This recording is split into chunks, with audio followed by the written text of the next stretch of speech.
Membrana nuclear, como nós estamos falando de célula eucariota, e os seres são eucariontes, tanto célula animal quanto célula vegetal possui membrana nuclear.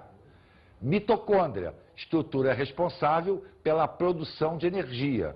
Então, ó, existe em célula animal, existe em célula vegetal.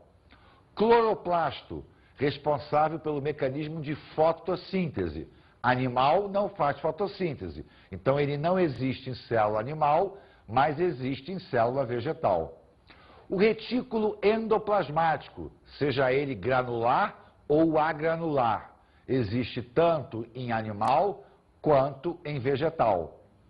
Ribossomo, que é a estrutura responsável pela síntese de proteína, existe em animal, existe em vegetal.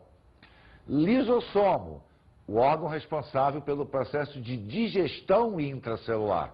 Digestão é uma exclusividade animal. Então, ele existe em célula animal, mas não existe em célula vegetal. Centríolo, aquele órgãozinho que controla a divisão celular na formação dos fusos cromáticos. Não existe na animal, mas não existe na vegetal. O vacúolo. O vacúolo é um compartimento, né? Ele é um grande espaço, uma bolsa existente dentro do citoplasma. Célula animal e célula vegetal possuem vacúolo. A diferença está no tamanho. Na célula animal, ele normalmente é pequeno.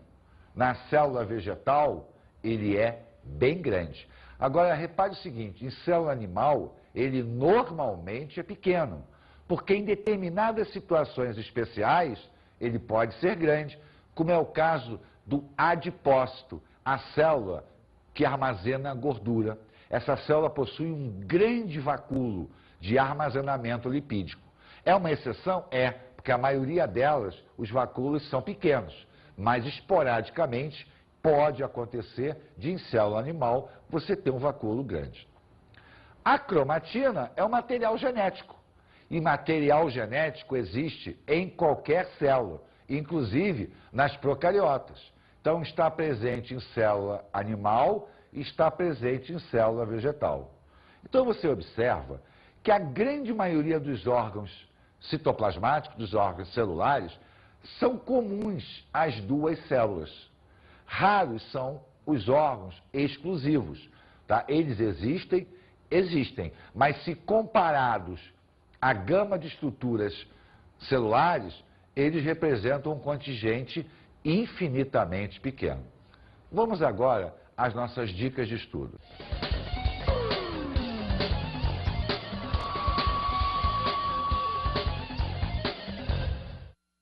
Eu diria para você o quê? Olhe a estrutura como um todo. Pegue a célula e olhe ponto a ponto todas as suas características. Analise exatamente cada ponto da evolução do processo. As diferenças, célula procariota, eucariota, o que existe numa, o que existe na outra, quais são as características de uma célula de origem animal, de uma célula vegetal. Veja as teorias, as maneiras como se classificam as células.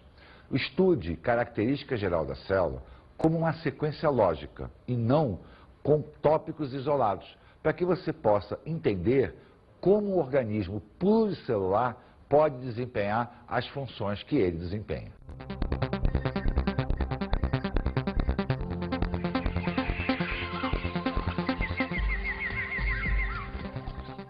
Na aula de hoje, aprendemos as características gerais da célula.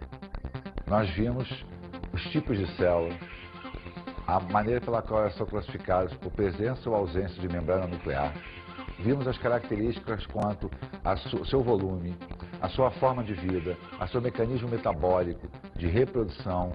Vimos a evolução, basicamente, de todos os pontos da célula, desde uma célula mais elementar, que é uma célula procariota, a uma célula mais evoluída, que é uma célula eucariota. Vimos também as diferenças entre as células de origem animal e vegetal, quanto das eucariotas. E observamos as características de uma célula procariota. Falamos na organização das células dos seres procariontes e eucariontes. Observamos também a evolução dos mecanismos divisionais a partir das teorias de relacionamento entre área-volume ou de volume constante. Bons estudos!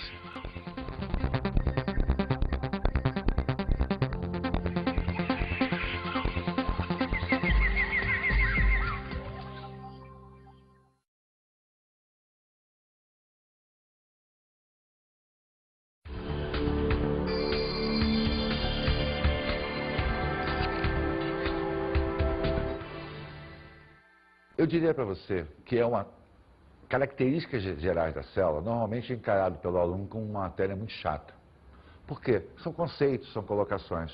Então, tentamos sempre tornar a aula mais dinâmica, trazendo exemplos, né, de células microscópicas, macroscópicas. Se a escola tiver um laboratório, fica legal mostrar. Fazer esquemas a nível do processo de divisão celular por relação área-volume.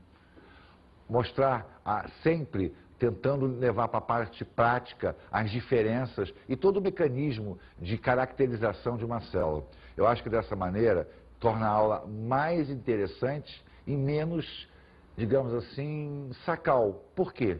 Porque é uma aula de conceitos. E normalmente o aluno, em aulas de conceitos, ele não presta a atenção que deveria. Nós sabemos disso. Então, trazer esta aula para o lado prático, com certeza, tornará a aula muito mais interessante.